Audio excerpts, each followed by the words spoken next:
역행자 5단계 역행자의 지식. 누구나 전쟁에서의 승리를 보장할 수 없다. 다만 그럴 만한 자격을 갖출 수 있을 뿐이다. 윈스턴 처칠 제2차 세계대전의 이거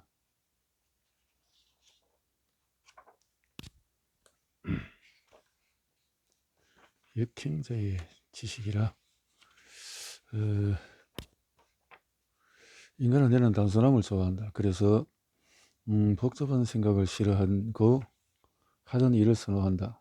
직업을 바꾸면 돈을 더 벌 것이 너무나 분명한 상황에서도 반복성의 평안함 때문에 기존 생활 패턴을 바꾸고 싶어 하지 않는다. 이는 앞서 유전자 오작동 극복에서 다뤘듯이 새로운 것을 혐오하는 유전자 덕분에 발생하는 일이기도 하다. 그래서 과거에는 칼을 갈던 대장장이는 일평생 칼을 갈면 되었고, 농사일을 하는 농부들은 일평생 농부일만 하면 되었다. 과거에는 새로운 일에 도전하는 사람은 오히려 도태될 확률이 매우 컸다. 대장장이가 굳이 어부일을 배운다고 해서 삶이 나아지진 않았다. 농부가 갑자기 집신을 판다고 해서 삶이 나아지진 않았다. 오히려 숙련도 차이 때문에 수익이 줄어들 확률이 컸다. 현대사회는 정근대 시대와 너무나 다른 삶의 양상을 보이고 있다. 새로운 것을 시도하는 사람일수록 막대한 부를 얻도록 사회가 설정되어 있다. 과거에는 대장장이 일만 하는 사람이 현재의 가치로 월 300만 원을 벌었다고 가정하자. 이 대장장이가 만약에 현대를 살아간다면 어떨까? 그는 한 달에 5천만 원씩 벌 가능성이 충분히 존재한다. 만약 현대의 대장장이가 주말을 이용하여 아래처럼 일주일에 하나씩 무언가를 배운다고 가정하자. 유튜브 편집 기술을 일주일간 배운다. 쿠팡에서 판매하는 법을 일주일간 배운다. 온라인 마케팅 수업을 일주일간 배운다. 이 대장장이는 자신의 재정을 어설프게나마 유튜브로 찍어 편집한다. 그리고 고정 댓글에 쿠팡 링크를 건다. 그리고 온라인 마케팅 수업에서 들은 몇 가지 기술을 적용한다. 그 결과 이 대장장이는 전국에서 주문을 받게 되고 유튜브로 부수익을 벌어들이며 새로운 비즈니스 제안을 받기도 한다. 이 경험을 통해서 칼 판매뿐만 아니라 여러 사업을 확대해 나갈 수 있다. 예를 들어 금속 전문가들에게 대신 팔아주겠다고 하고 수수료를 50%씩 챙길 수 있다. 당신이 인터넷에 익숙한 세대가 아니라거나 너무 어릴 수도 있다. 그래서 위 내용이 잘 이해가 되지 않을 수 있지만 괜찮다. 대략 이런 게 있구나 라고 생각하고 계속해서 읽어보기를 바란다. 레벨업은 천천히 하면 된다. 앞선 챕터에서 완전히 무의식을 바꾸고 유전자의 오작동을 이해했고 또한 내 최적화를 이뤘다면 이제 지식만이 남았다.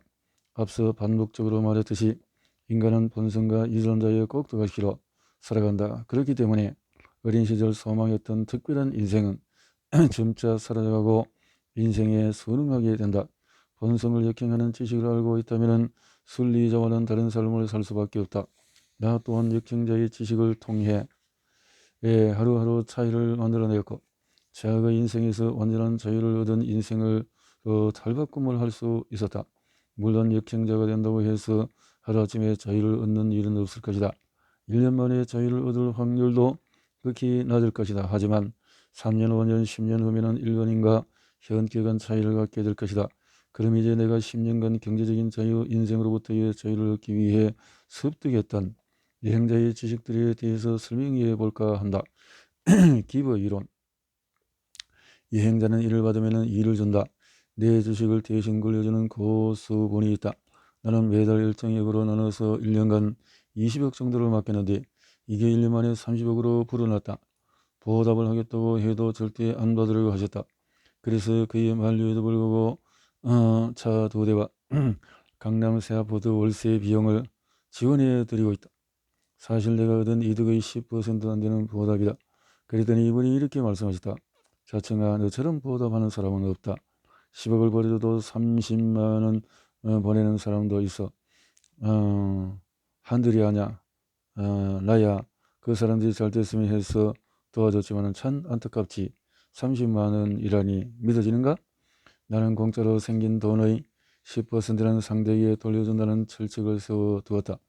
예를 들어서 예전에 친구가 주식 정보를 알려준 덕에 1.265억 원을 벌었다.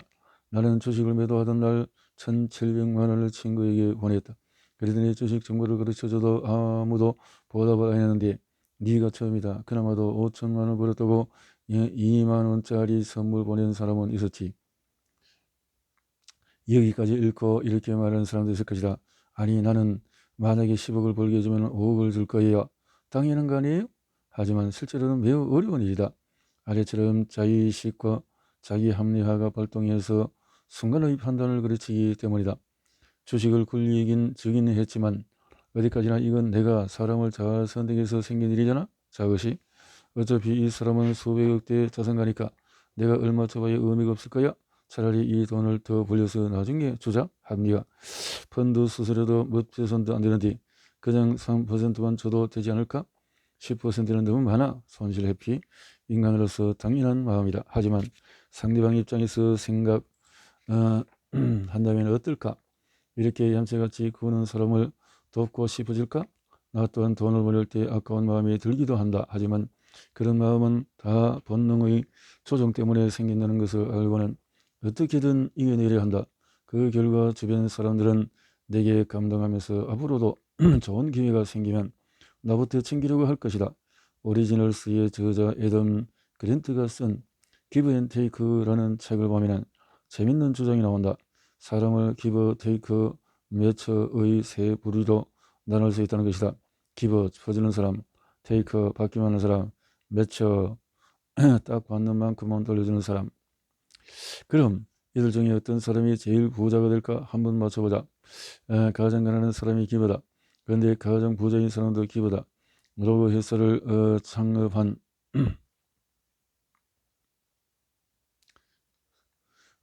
사로의 남성이 나에게 1,000만 원을 입금한 적이 있다. 왜 그랬을까? 그는 내가 블로그에 쓴 무자본 창업 글을 보았고 곧 로고 제작 회사를 만들어 그 2개월간 5천만 원을 벌었던 것이다. 그래서 고마운 회수로 1,000만 원을 보냈다. 지금은 내게 1,000만 원은 대단한 돈이 아니다. 하지만 당신 같으면 이런 친구가 있을 수 있겠나? 자산 크기, 자산 기브 앤 테이크 경향인데 그래요. 기브 앤 테이크 자산 크기 그래서 그럼 기브 매처 테이크 기브 기브 앤 테이크 이런 친구를 있겠나? 2020년 4월 당시 이런 식으로 돈을 번 후에 고맙다며 1,000만 원을 보내준 사람이 4명이나 있었다. 말이 쉽지 1,000만 원이다. 당신이라면 그럴 수 있겠는가? 나는 전 국민의 0.1%도 그러지 못할 거라고 확신한다. 2년이 지난 지금도 이 사람들은 성공 가도로 달리고 있다. 본능을 역행하는 사고를 가진 이들은 인생에서 패배할 수가 없다. 그동안 나도 젊은 나이에 자수성가했다는 사람들을 수백 명 만나봤지만 대부분 밥을 사거나 고마움을 표시하는 데 돈을 아끼지 않았다. 사람들을 생각과는 다르게 부자들도 상당히 검소한 편이다. 수십억 대의 자산가이면서 택시비가 아까워서 지하철과 버스만 타는 사람들도 있다. 하지만 이런 사람들도 밥값이나 술값으로 수십만 원 내는 것은 전혀 아까워하지 않는다. 기부 성향을 가지고 있다.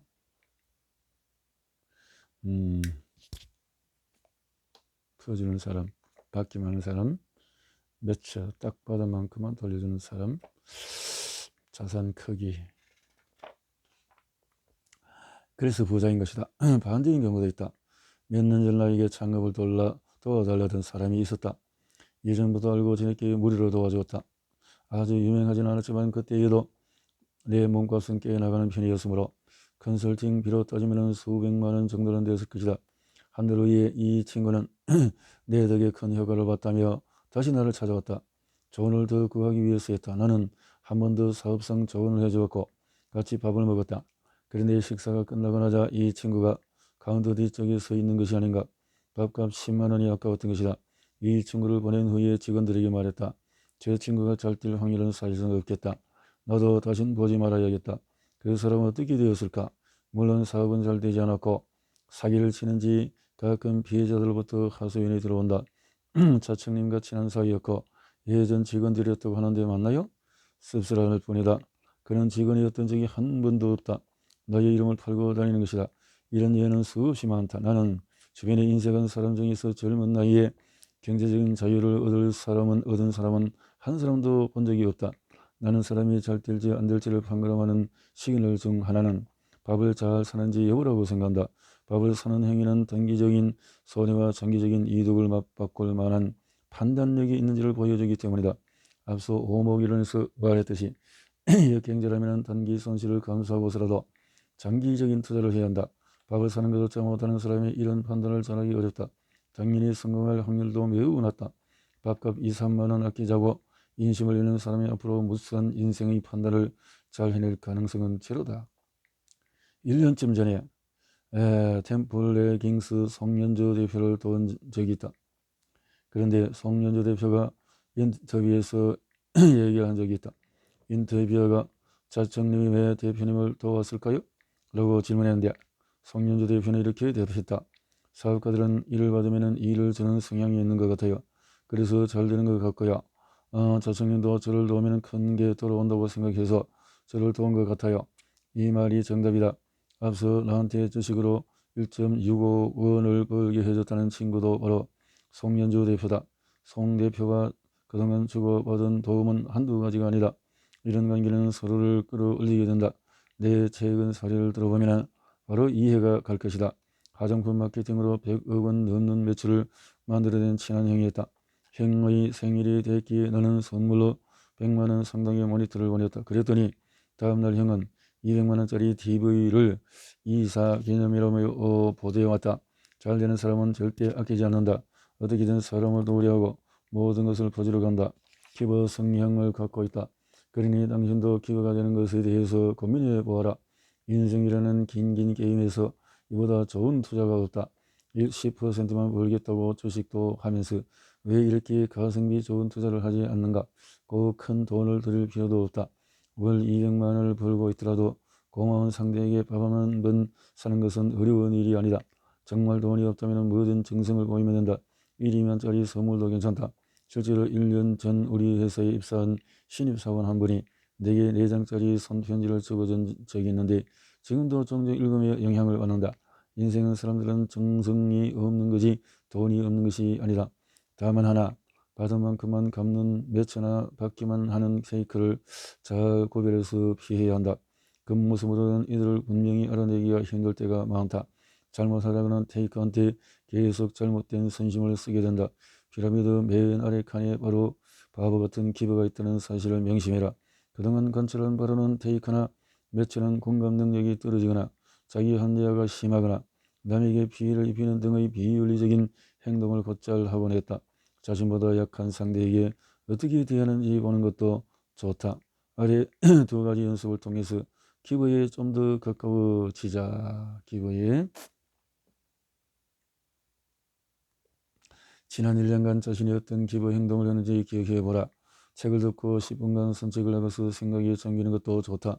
최근에 본인 인생에 가장 큰 영향을 준 사람이 카카오톡 선물을 하기를 통해 보내거나 돈을 송금하라. 혹은 상대가 어려워 보이는 점이 있다면 나름대로 해결책을 적어서 보내주어라.